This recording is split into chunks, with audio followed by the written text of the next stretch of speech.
Listen, if you've been a KD fan, this is nothing new. KD gets random strays all the time, seemingly, and I don't even understand it. The latest one came from WOJ, where he basically said that KD's frustrated, blah, blah, blah, blah, blah. Well, like, yeah, no shit. Everybody's frustrated. And to back up that point, Shams jumped into the fray, and we know we love a good Woj versus Shams battle. Shams jumped into the fray this morning and had this to say. Everyone has been upset about the losing. That happens across the league. When you're losing games, you're going to be upset. And whether it's teammates, players, coaches, team officials, they've all been upset throughout the organization about being 500, being a 500 team. And from my understanding, they haven't seen anything abnormal, anything extreme that's different other than just normal frustration, normal being upset from Kevin Durant. And last night, clearly, he was dedicated to the task at hand with that triple-double career high tying 16 assists for him last night. At the end of the day, the Suns, they know they need to get healthy. They do need to start winning games. And that starts with Bradley Beal being back in the lineup, how much he eases the load for everyone on that team. He creates mismatches, and he makes everyone's life easier. They need him back on the floor. We haven't seen that big three for more than one full game, and that's a problem for Phoenix, getting him back in the lineup. He had that sprained ankle a couple weeks ago, December 15th. It was a nasty sprain. I'm told he is progressing. He is ahead of schedule, and I'm told he could return as soon as this weekend. They play on Friday against Charlotte or Sunday against Orlando. Those games are within the window for Bradley Beal to make a return to the lineup. They know he needs to be available. They know he needs to be motivated. They know he needs to be in the lineup and really embracing that hybrid point guard role that they've set out for him, because he needs to set the table for guys like Devin Booker and for Kevin Durant. And so everything around this team was designed around this big three. And hopefully for the Suns, they're getting closer to seeing that with those three being in the lineup. Okay, now prong 1, 2, 3. If you want to talk about Bradley Beal, here we go. But in relation to KD and his frustration, as Shams said, it's nothing abnormal. Listen, when you lose multiple games in a row, you're going to be frustrated. Everybody is frustrated. The players are frustrated. The coaches are frustrated. The fans are frustrated. Like, the broadcast is frustrated. Like, we know. Like, it's nothing new. So just to single out one single player, and in terms of Woj, and make it seem like this is a problem now for Phoenix because KD is frustrated, and insinuating that other things are afoot it's careless and it's reckless. And I'm not here for it at all, EJ. Well, the advent of social networking, which are basically newspapers now. Woj has a huge following, obviously. Shams has a huge following. We have other insiders that have a big following. And it's like people don't even get a newspaper anymore. They just basically go to social networking, and that's their newspaper. And so what happens is it becomes a lot of competition, right? So back in the day, you'd had your local newspaper, and you would have USA Today.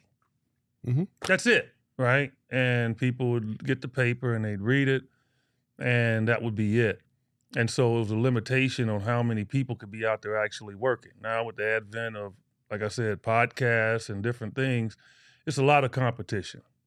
And the thing that just drives me nuts is so much competition that they tend to take shortcuts. Now, I'm one that hates that, because all you got to do is Google, and we've had a conversation about this on the show, just Google my name, and you'll see that I got mistaken for the other Eddie Johnson in regards to his crimes. And it was only a rush to put a story out there where people didn't do their homework and they thought it was me. And I suffered for that, And so my point with he was also a basketball player, right? Huh? Was he also a basketball player? Oh, he's an NBA player. Yeah. Without a doubt. And so, but still do your homework. He's 6'2". I'm 6'8". He went to Auburn. I went to Illinois. Right there will tell you who's who. But again, it was a race to get a story out. This is the part that bothers me about Woj and all of these guys, is that they're competing against each other now. And so they're relying on people to give them stories.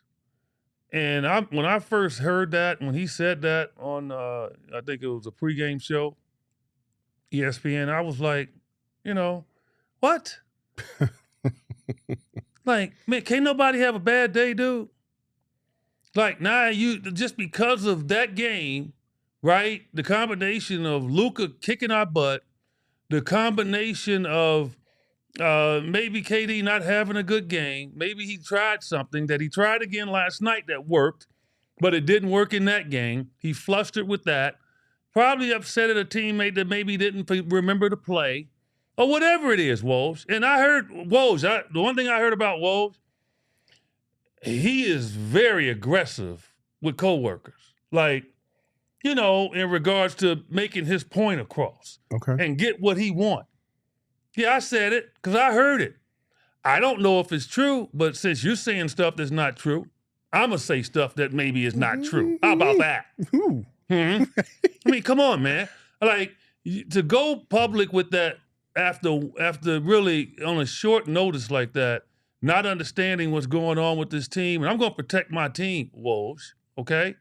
Respect your job, but I'm going to protect my team. For you to go there, to me, was just too quick. Like, come on, man. It's still early in the season, okay? And like I said, somebody's on his payroll. I don't know who it is. And they gave him that information. And Shams came back and threw it back in your face. So there's the competition. It just bothers me, man. It just bothers me like when it deals with the draft. Like, I'm watching the draft. I don't know about you. It's theater, right? Yeah. I want to know who's going to get drafted next. Because back in the day, that's how it used to be. Mm-hmm. Okay, who are they going to take? And you got to sit there and you got to wait. And they're panning the crowd, and they got the camera on the kids, and they're all nervous. And all that is gone because Woj wants to tell you 2 minutes before it happens. Yeah. So what good is the telecast? Drives me nuts because it's a competition, man. And that's why I think it hurts them in regards to insiders, because they're racing to be the first one to get the frickin' story. Call me next time, Woj. I'll tell you. Call me. I don't know who you talking to. I don't. Well, KD was fed up with it, and he had this post on Instagram, and we talked about it a little bit yesterday, but this post by KD says, Woj says somebody else feels, quote unquote, that I'm frustrated, and it turned into me being mentally checked out. This shit crazy. These people can flat out lie on my name and make shit up, and you people will believe it, but when my teammates and coaches speak on how I am as a teammate, you ignore it. LOL. And listen, everything I've ever heard about Kevin Durant, even with the drama going on in Brooklyn, even with him leaving Golden State, he's always been viewed as a great teammate. Like, I haven't heard a lot of negativity towards Kevin Durant from other players and other teammates of his. Him and Steph are still very, very close. Matter of fact, Steph in his documentary on Apple TV talked about KD in a small snippet. And KD, when Steph broke the record for most threes in a career, KD was there at his after party, because obviously he was with Brooklyn, and he went and gave him a hug, told him he loved him, proud of him, whatever, and then he moved on. And Steph told, I forgot who was next to him, said, that's the most misunderstood man in the league. Like, I love him to death. Like, because Steph knows, like, this narrative around KD has just been so erratic. It comes from a place that I can't really even pinpoint. I don't understand it. I don't get it. Most of the time when you have the greats like KD, they're revered. LeBron is in a high stratosphere and people revere him, and Steph, but KD for whatever doesn't get the same love for whatever reason. Well, here's why. He's not out there in the public. The only time you see KD is where? On the basketball court. On the basketball court. Now, he has his other things. I think he has his podcast that he'll do, but it's not really talking about basketball and ripping players like these other podcasts that these players have. He's out there talking about business and different things. Boardroom, I think is what it's called. And he's out there really trying to educate people. So they don't get to see him. He's not doing a ton of commercials. He's not out there cheesing for the stuff. He's not. I've been wearing braces. That's why I did that. They kind of they straightened it up a little bit. I got the clear braces, you know. Yeah. That's for my orthodontist. Smile looks Let good, 'em know. EJ. It looks good. Yeah, let him know. Yeah, let him know. Yeah, but KD's not out there doing that, man. Like, KD's not out there. He plays ball. He has a surly way about him on the basketball court. No nonsense. And people tend to take that for character, right? I see him conversing with his teammates all the time. I see him on the bench area, helping his teammates, talking to them. He's not one that's going to be like a Chris Paul, out there all the time talking. That's not his personality. And so people look at that and they think, oh, he's a mean guy. And to me, that's the crazy part about it. And I think that's the frustration for a lot of media people, that he doesn't give them much, but he gives them responses. Mm-hmm. Like if they say something, he'll go at you, right? Yeah. I just think, and he's right. His teammates, obviously, you're not hearing anything negative from his teammates, but you get some of these players out and they'll say stuff that really hurts it even more, and they'll say stuff like Brandon Jennings, Mm-hmm. KD should leave Phoenix. Because the Suns are cursed. And I retweeted. I was like, who are you? I don't even know you. What's your name? But I know who he is. He's a guy that shot below 40% his entire freaking career. How do you play that many years and you shoot below 40? You only shot above 40 twice in your career. I'd be quiet if I was you. Oof. I don't know. I mean, you telling a top-notch shooter to leave, and you didn't even get in the gym and work on your jumper. I don't want to hear it, man. I don't want to hear it. So, yeah, you're going to get me. You're going to get the policeman, EJ, on social networking, especially when y'all trying to talk down a team that I'm around and I know what's going on. Yeah. Yeah, Brandon Jennings. I know who you are, but I just forgot for 1 second because I looked at your field goal percentage and I was like, could he play in the league shooting that poorly? Wow, EJ came with the heat today, man. Good God. This is what happens when you miss a week.